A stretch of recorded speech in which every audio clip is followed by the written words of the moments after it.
Welcome to Around the State with John McAllister. My name's John McAllister, and today I'm going to cover a little bit, no guest. I want to talk about the season's over for a lot of schools right now. The season's over, and get a little rest time. Some guys are playing basketball, some guys are wrestling and things like that. I don't think wrestling starts for a while. But before you do that, or while you're doing that, I really think it's important for the class of 2023 and the class of 2024, and even freshmen, the class of 2025.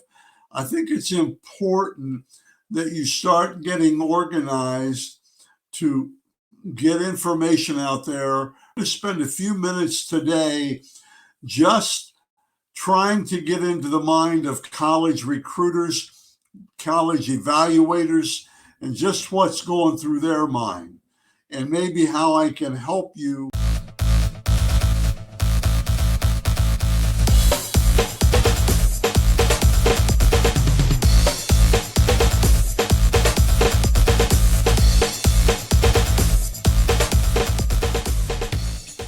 One, before everything, I have connections down, but before I have that, I'd like to mention two things. One, I think it's really important that you get on Twitter. I think it's important that you get on Twitter and just make comments, all as much as you can, but get your name out of there. Everybody watches Twitter. Everybody looks at Twitter. Honestly, I didn't until a year and a half ago. And I used to think it was silly. I didn't think it was important, but I think it's important in the recruiting process. Twitter is awfully important. Number two, I think keep in mind of the transfer portal. To me, that's going to, I guess, make college football better, recruiting better, but every school has at least 5 or 6 slots available for transfers. Michigan State right now has 13 or 14 transfers playing. Michigan State does. They came in last year, and they're winning. It's good. It's all about winning, and I think it's huge. So, but schools every place, Bowling Greens, Toledo, Clemson, any place. I think they have they're going to accept transfers. Ohio State, I haven't heard much, but I know they accept transfers. Well, I wasn't thinking because they do. But the transfer portal for high school seniors is huge because you don't know who they're getting. You don't know who else is coming in as a transfer. And we've talked about it before. Division II schools can transfer to Division I schools. You got one transfer, but it's a mess. And stay with it and keep an eye on whom the schools are getting who they're getting as transfers. The transfer portal and Twitter. Okay, now let's talk about connections. It's my first thing are connections. I think it's huge that you develop a network, and I think you can do that by talking to other players. I think that you can do that by looking at Twitter. Anything that helps you make a connection with somebody. Make a connection. Get your name known. If your high school coach has connections, I think he would help you. Anything that would help you in a connection. The college coaches need to know your name. I think in the sophomore class, 2024, and just so they know your name and know a little bit about you, and that'll be on a list someplace. But make connections. One of your former high school players, is coming back. He visits, and make a connection with him. Ask him to talk to a coach or his position coach, make a connection. But any way you can, it's a networking. And if you go on a recruiting trip and you talk to other guys and make a connection with those guys, because anything that you can do to get your name out there. Number two is our videos, or is the video system. And HUDL has a market on the video. So it's almost everybody has, you can make your own videos, and using HUDL, on HUDL, you can make your own videos, your highlight videos. But I think getting one as soon as you can, I have a whole podcast on that. As soon as you're finished with your video, have it ready to go. Have it ready to go. And a few things follow. Don't forget, put your most important plays first. Your most important plays first. Number two, highlight your most important plays. Highlight where you are at the very beginning of the play, not halfway through, not a third of the way through, but before the play even starts, make sure that you highlight it. And I think a circle or an arrow is appropriate. You don't have to do all those fancy things. Basic circle, just so coaches know where you are and to start that play. And the third thing is, if you play both positions, then mix them in. Don't have all offense, 25 plays, all defense, 25 plays. Don't mix them in together. Go 3 and 4, 3 plays of offense, 4 plays of defense, 3 plays, whatever you want to do. But make sure that they see those early, because if a college coach or a recruiting staff, support staff, they may not even look very long thinking that, oh, this is just it. And I think the last thing on videos I would tell you is college coaches look at game videos. You make your highlight video, you get people interested, you get a little taste of it, you give them a little taste of it, but the college coaches, college programs see all your games. That's what they do when they've done it all season. So videos don't lie. And if you think that, boy, hopefully you don't get recruited off the highlight film. Hopefully people look at you more than just that highlight film. If you do, you're in great shape, because your highlight film better be good.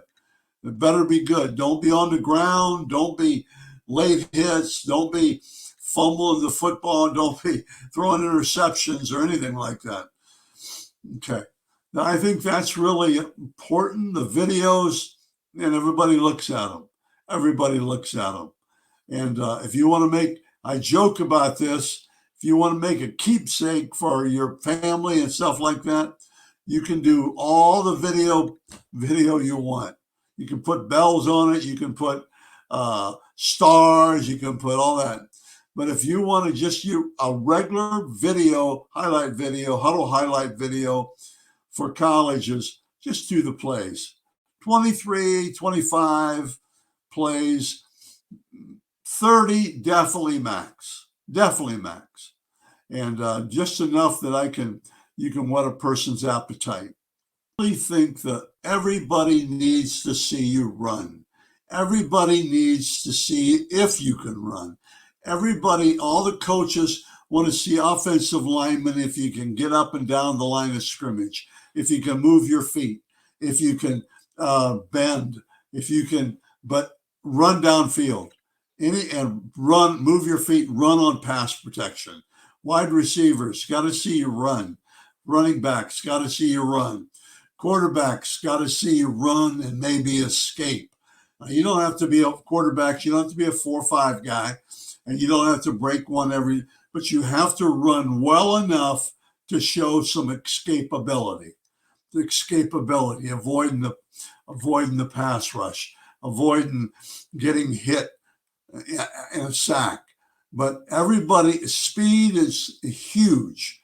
Now you're going to go over the winter. You're going to go to some of these camps or these combines indoors, and they're going to time you in the 40s. Okay, be awfully careful on that, what you put down, because I've known places they just don't know how to time. They don't know how to time. I stood beside Coach Ryan Day 3 years ago in a big indoor place. They were running 40s, and the coaches that were timing, the people at the home school, their times were a lot different, Coach Day and I. So Coach Day walked over and stood and timed with those guys, and all of a sudden, their times got a lot slower. Their times for their players were a lot slower. But don't pad those times. And it's get an idea, but don't pad those times.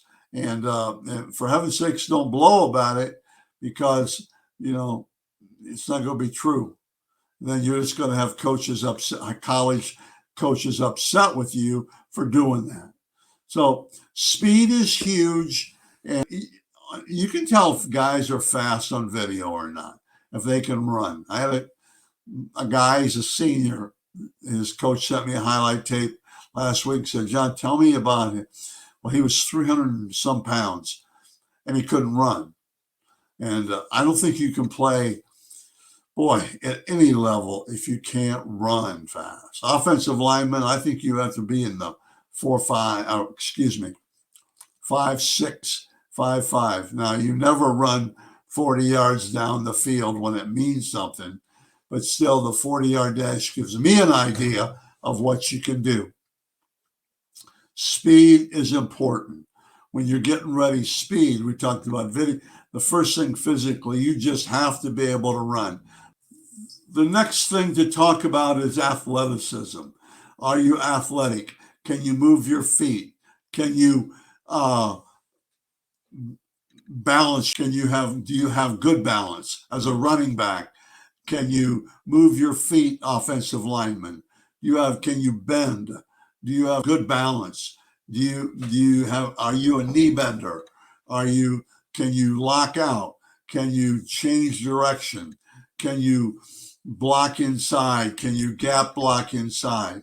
Can you pass block and keep your feet down? You have to be athletic, because you can hide sometimes the athleticism if you're huge, if you're really big and they can move you into offensive guard. You can hide some of that. But for the most part, you have to be athletic. That's why I encourage kids to play basketball. Every offensive lineman I talk to plays basketball. I say, you play basketball? Well, I used to. Okay. But he doesn't now. He probably is concentrating on getting bigger, faster, and stronger. It's not the key. If you can play basketball, if you can play any basketball, JVs or varsity, if you can move your feet and you can play with your back to the basket and shuffle and catch the ball and turn, if you can do those things, then you have some pretty good feet. But just concentrate on that. You have to be athletic. You can hide it some, but they'll say your college coaches will say, well, he's stiff. He's stiff. I think that's an overblown thing, by the way. Stiff. I don't know what that means for sure. Okay. I don't know. I know what it means, but I think guys exaggerate that. Wide receivers, can you change direction? Do you have the athleticism to jump vertical, go up, climb up and get the high ball? You have the change of direction, defensive backs, linebackers, all defensive guys. Are you athletic enough to change direction? It's huge. Let's talk about grades. Grades, important now. GPAs. And last week or 2 weeks ago, they have voted not to count the ACT score or the SAT score now. I don't think it's going to help. Because ACT scores, SAT scores, to me, I like to see kids work to get that score, to get tutoring to get that score, to get a lot of help to get that score, and whatever it takes to get a 17 or 18. I think it's huge. I also think it's huge that we need to have smart football players. And hopefully the ACT score and the GPA, let's face it, the GPA is okay, but so many times it's so padded. And if you have a big star and he's not doing well in the classroom and things like that, he's going to pass. You got to pass. Teachers are going to help him, and they should. But they're going to they've done away with the ACT, SAT scores. Now, I think the other thing I don't like about that, I think you need smart football players. I think you need offensive linemen that understand what they see. Linebackers need to be able to make the decisions. They got to remember what the tendencies of when they come out in a certain formation, what tendencies is he supposed to look for from all the coaching you've had all week. I think the basic intelligence of defense, wide receivers, they got to be able to know on the run what pass pattern to run. If the defense does one thing, and we do the next. Plus, I just think in school it helps with self-discipline.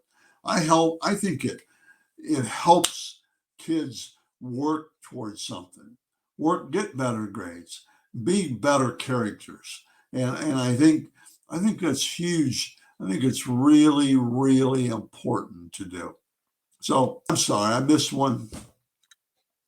Now, the positive part of not worrying about ACT and SAT, the positive part is there are people who are just not test takers. They freeze. Good students, smart students, but they just freeze when they go in and take a test. They just freeze and don't do well. And I understand that. And there are people that are just not test takers. So this is going to help them. They don't have to worry about it now. They don't have to worry about getting really tense and tight before they take the test. They don't have to worry about those things. I would guess, if you threw it out and balanced it out, it's probably a good move not to have the ACT and the SAT. Although I think we're just giving in a little bit. I wish there was an answer. And I will tell you this, and obviously I wouldn't tell you the guy's name. Came out of high school with a 14, 15 on the ACT test. GPA was like 2.3, but they didn't have very good. And he got into a Big Ten school. And no, not Ohio State, but he got into a Big Ten school. He's doing well. So I think that sometimes wherever you're going to school, sometimes if they want you bad enough, they will overlook your character flaws, the bad character. You overlook that and say, hey, we can make the winner out of this guy. We can change his first 18 years of his life, and we're going to make a character. So when it's 4th and 1, he'll get it every time. Now, he gets it when it's 4th and 1 and you're playing against, you're leading by 4 touchdowns. He'll get that first down for you.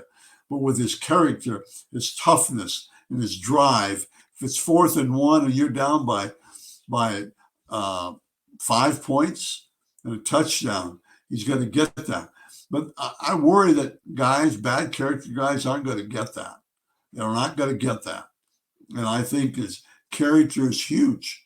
One of the things I say to coaches is about a player, and I've gotten the right answers, and I don't print it, and I don't come out and say it publicly. I'll say, Coach, I know he's got a little tough character. Excuse me. But would you let him stay at your house on the weekend and your family's gone? Could he stay at your house? I've had no. I've had yes. And I've had not very many, I'm not sure. They're either yes or no.